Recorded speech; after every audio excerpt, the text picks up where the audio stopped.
isn't exactly groundsbreaking in any way, but just like the way they're going to do the reps, it's a system that anyone who's played these kind of games will immediately understand, and anyone who hasn't played these kind of games will pick up very shortly. Can I get through here somewhere? It looks kind of like I can, doesn't it? Maybe not.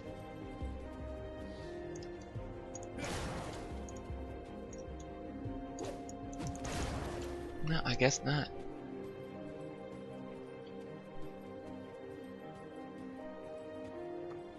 Oh, this must be the bridge. Yeah, there's the cave. The bridge that I wasn't able to build last time. See, if I would have had the components to build that bridge, I wouldn't have even had to go through the cave. It would have been as simple as walking over it, skipping that whole thing.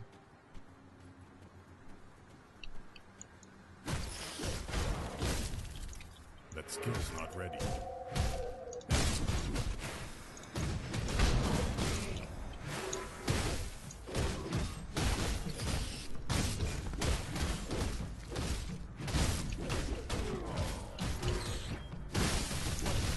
In other gaming news, I guess, more in the action RPG world, Diablo 3 is about to start up their new season.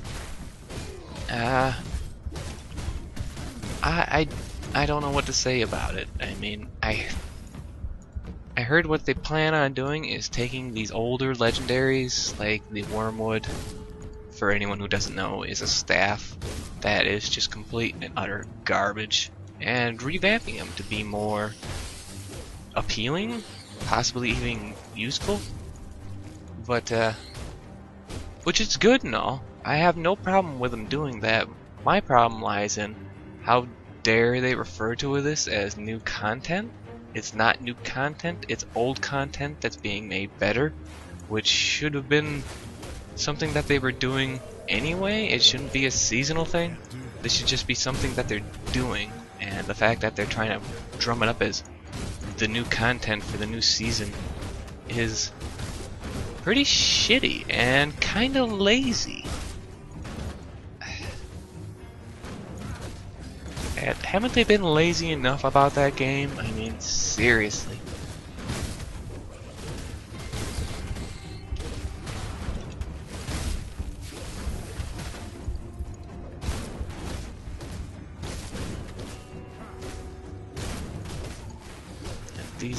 These items that they're bumping up should just be something done in the background.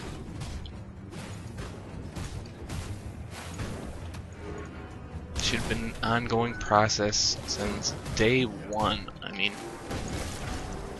when they were making these items, how could they think like, hey, this is a really good item. This will make something really good. This will expand characters' builds and let them play a certain build the way they want to, even though it's not net build types. But no, it was a piece of garbage that never rolled good, no matter what you got or how many times you got it. I swear I got Wormwood 1,000 times, and 1,000 times I broke it down. And I've been trying to get back into Diablo 3 with the release of the last patch and the Ancients and this and that, and I've come to the conclusion, after breaking down 1,000 Ancients, well, not literally 1,000, but what feels like 1,000 Ancients, that they aren't that much better than their legendary counterparts, their regular legendary counterparts. I mean, how is it that I find an Ancient legendary and it's worse than the regular legendary that I'm wearing? How does that work? It's fucking bullshit.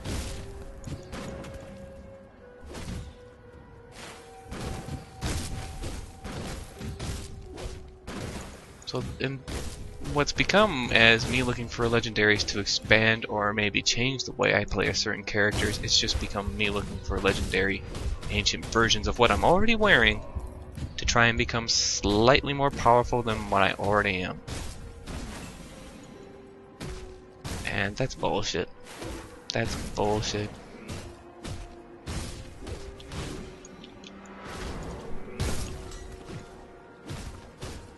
I shouldn't be too surprised though. That kind of behavior from Blizzard is fairly common. I mean, come on, let me think of it, and it's just like it always starts out. The games always start out, play the way you want to play until you get to the end. It's all right. All right, now if you want to play successful, play the way everybody else plays, and that's just not cool.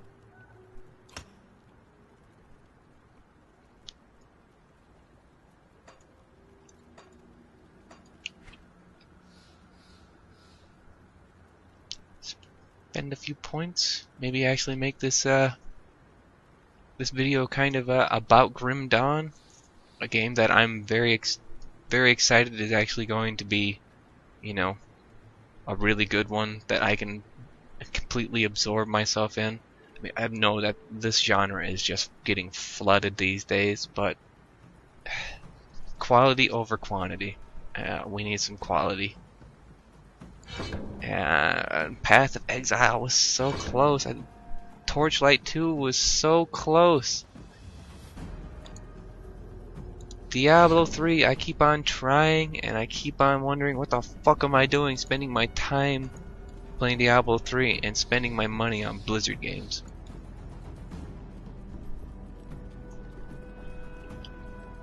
Fucking and Blizzard, while we're on the topic of Blizzard, they started selling Heroes of the Storm key for anyone who hasn't learned yet, which I'm sure everybody has, but does anybody else think this is just a ridiculous thing to see from Blizzard? I mean, shit. They have some of the most that company has some of the most successful IPs out there. I mean, to the point where they might as well have the authority to print their own fucking money, and they want to sell you beta access. They want to sell you beta access. They want to make money off of you testing their game. I can see companies that are smaller, that don't have this kind of free cash to throw around, or, you know, money to spend on this and money to spend on that. I can see them doing it, you know. It's not exactly something that I would just excuse outright, because it's always kind of a shady deal. But that's one of my beefs with early access. Even games that I actually enjoy and I'm planning on playing when they come out and that they look good during early access, it's a crapshoot, and it's kind of shady because you're basically paying to be a beta tester, and I am just not being able to overpower this guy's healing, am I? It's just not gonna happen.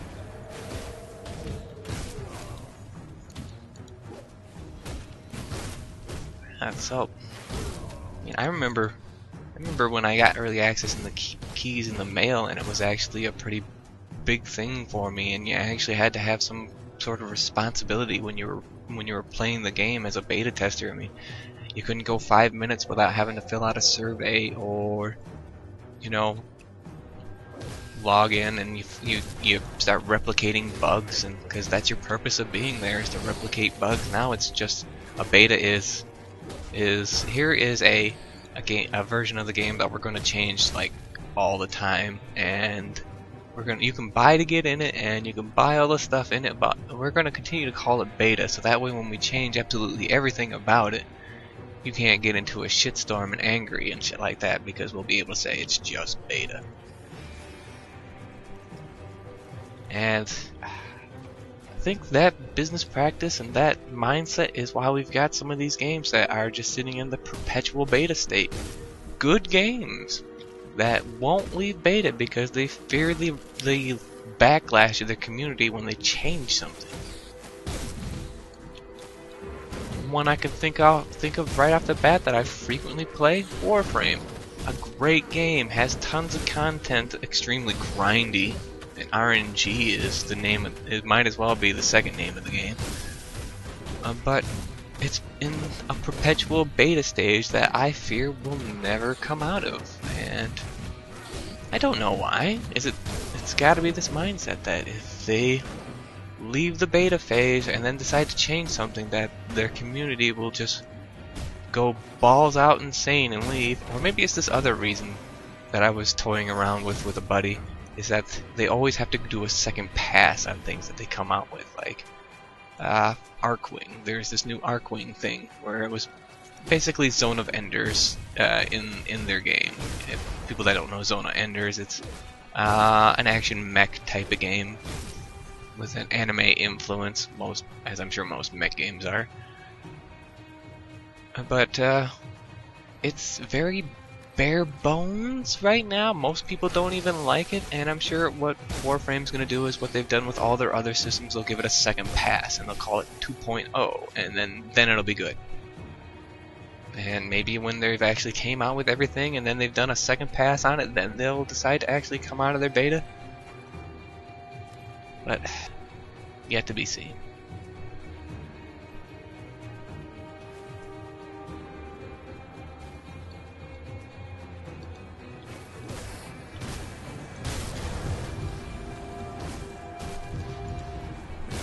If I have any of you 3 or 4 people that actually bother to watch this video that play Warframe, I've been toying around with the idea of putting up some Warframe videos, because I'm not Gamo or Calypso or anybody like that, but I find that me and my crew, we're actually fairly successful. I wouldn't mind putting up a couple videos of how we do like the 40 plus waves on tier 4 defense and stuff like that. So if anybody out there that actually listens to this has any idea of what I'm talking about, would like to see something like that, well, chances are you're going to see it anyway, whether you want to or not.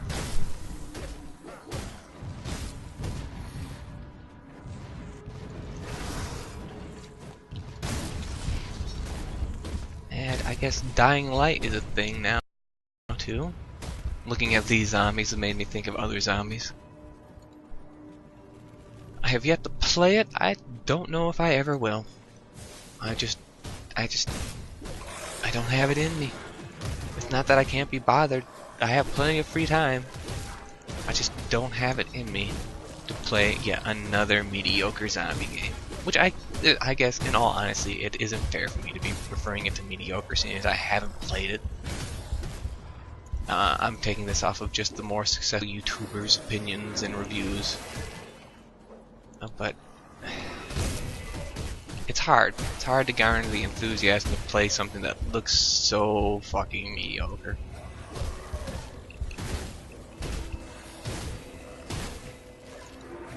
And maybe if I was a larger fan of the series itself, the zombie apocalypse crafted, you know, oh shit, I just got my ass whooped. Oh shit.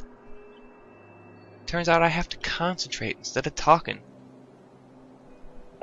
As you see, I'm getting the tooltip. This must be the very first time I died, but it is explaining that I do lose experience for respawning, and I would have to look at the footage to see exactly how much experience I've lost.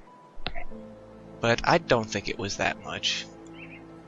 Certainly not as much as the later ends of Path of Exile and stuff like that. And my main reason for stopping playing Path of Exile was the combination of the experience loss on death, the amount of experience loss on death, in combining with the just bad performance of the game, I guess. I don't know if everybody's having this problem, but I sure as hell was. Where it was constant rubber bandings and constant lag, and it was just resulting in death after death of already difficult mobs. And as soon as I realized I lost a half a level of experience and about 5 hours worth of play, I couldn't do it. I can't do it anymore. Can't do it. It's a great game, but it just beats you to death with some unreasonable systems, which might be more reasonable if the game just played a little better.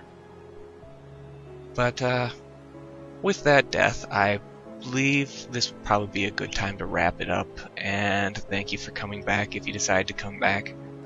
I'll continue to make videos about whatever the fuck I want to, I guess. Till then, have fun and enjoy.